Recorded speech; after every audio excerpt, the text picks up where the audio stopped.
construction project. So ngayon unti-unti na nating binabaklas yung mga pagkakabitan ng ating slab.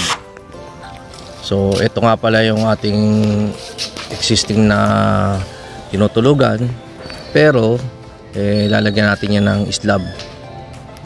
Yan. So panibagong gastos na naman to. Yan. Ito nga nailatag na natin ang ating beam. Gibang-giba na talaga guys. Dahil dito lalagyan natin siya ng steel deck para matibay. Pero into muna natin ilalagay yung mga pagtatayuan ng poste, no? Patutuyuin muna natin yan. Habang pinapatuyo at the same time, yung paglalagay natin ng beam naka-ready na. So ito naman ay yung paglalagay natin hagdan para hindi tayo mahirapan sa pagbuhos. Kaya inuna muna natin yung position ng hagdan. Mas matibay pa sa highway.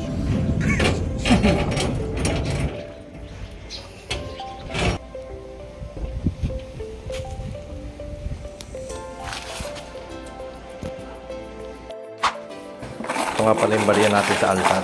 So-donate ngayon natin dito sa aligi. Okay.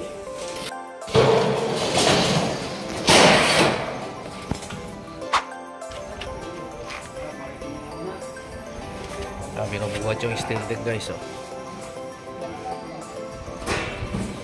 Guys, aware lang tayo, dapat lagi tayong gagamit ng gloves kapag humahawak tayo ng mga bagay katulad yan, no?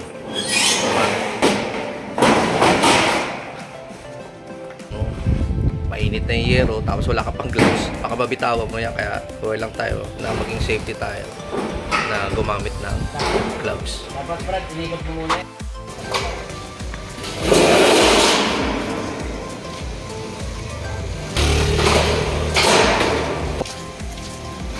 Katorse ang bilang nung steel deck natin.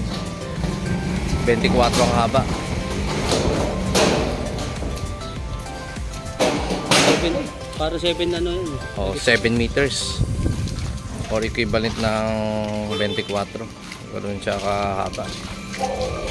Lalo pag nakita niya pala karga yung mga 30. Oo, nakakaya ng Lucy. Iba ng Lucy na to.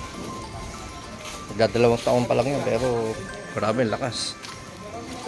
Rex! Pasuya ko naman ito ha. Tawa ka ba narakaw? Isipin mo, 24. Ganyan kahaba ang ilalagay nating steel deck para sa ating house project. Ayun o. Kasi kung bahay na to, sasagad natin yung steel deck na hanggang doon sa likod. Ito nga palang kahoy guys. Bali, panggatong na lang to. Pinamimigay na lang din natin yan. Pwedeng gawing uling yan.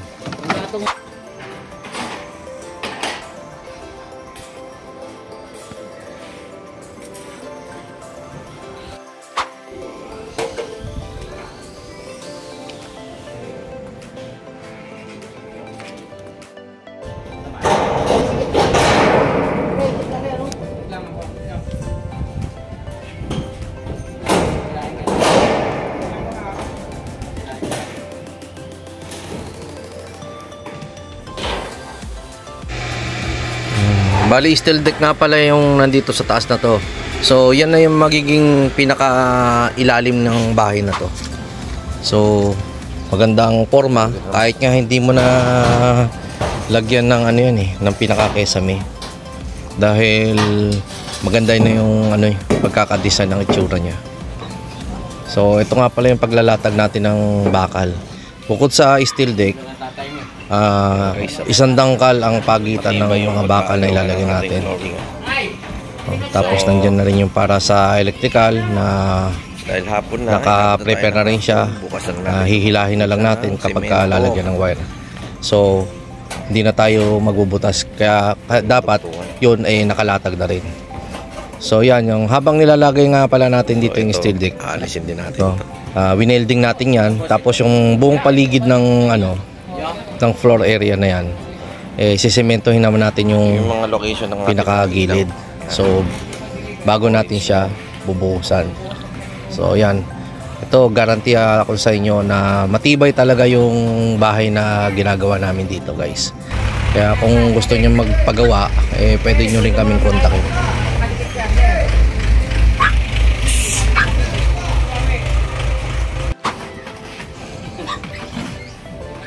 Ito nga pala yung ginagamit namin na pangbaluktot doon sa ating pipes na paglalagyan natin ng electrical wire. So saglit lang naman yan gawin. Tapos don't forget to follow and subscribe na rin sa ating mga kaibigan para sa another episode ng ating vlogs. Thanks for watching.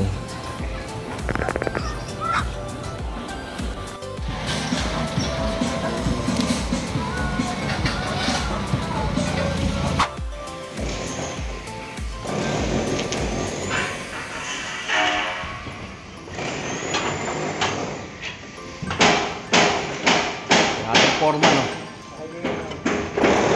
Magaling dito. Yung mga magpapagawa dyan, ha? Oo. Comment na lang, ha? Oh, kita mo naman yung ginagawa niya, quality talaga, guys. Oh. Yan ang pinaka-master namin. Kaya yung master foreman. Bali, 2 foreman natin dito. Mga nagkakape, oh. Kita mo, may mga mason din tayo dyan. Yung ginagawa namin, hindi yan tinipid sa bakal, ha. Ang poste pala niyan, guys, this is the east yan. Natuntahan terrace. Okay. Tapos double deck ang ginamit natin dito. Lagyan ng bakal, tapos ito nilagyan na natin sa wirings.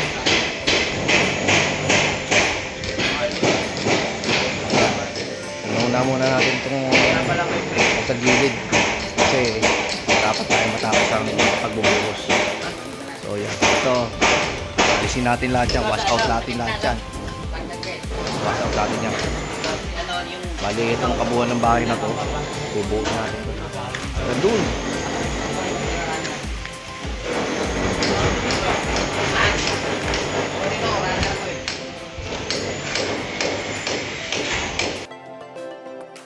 Sa ating mga best friend. Ito kami sa Loma. Ito na po ang ating pamparaffle. Yung mga sponsor. Paraffle. Paraffle. Napakaswerte ng mga mananalo. Stay tuned lang kayo. Thank you po. Thank you. Shout out sa ating mga kaibigan. Fiesta, happy Fiesta. Kay Mario, Rowell, saka kay Justin.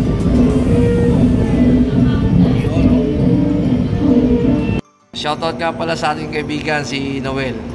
Hi, everyone. Ito, pumapasok kami kahit Sunday. Napakasipag talaga nitong kasama natin.